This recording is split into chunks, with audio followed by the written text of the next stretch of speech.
Are you downloading contracts from the internet? Are you using American General Terms and Conditions? If yes, you are trading on thin ice because this is not how law works. Why?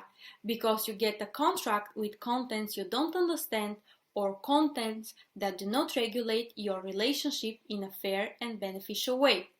Even worse is the scenario when your contract includes rules under different legislation. I want you to avoid all these scenarios.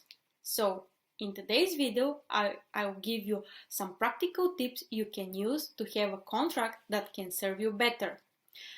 Tip number 1. Include a preamble.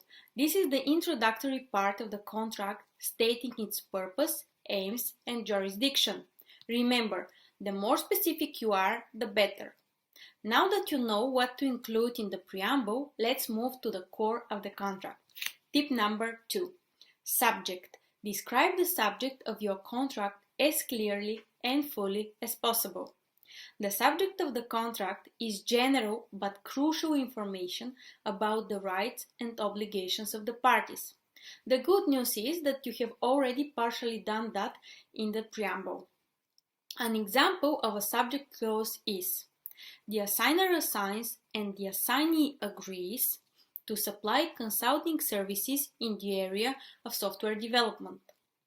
Tip number 3. Definition.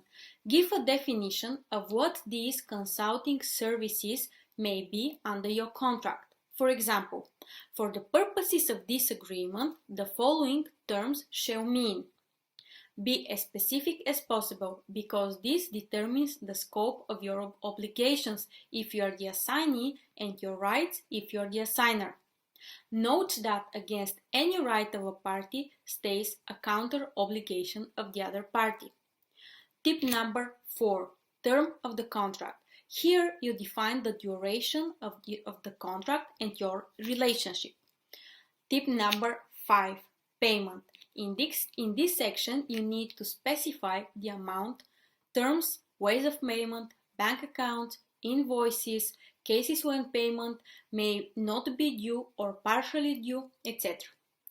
There are 6 more tips I have prepared, but I'm gonna describe them in another video because I want to keep this one short and sweet. Before finishing, let's sum up the parts of your contract. First, preamble. Second, subject. Third, definition. Fourth, term. Fifth, payment. Stay tuned and thanks for watching.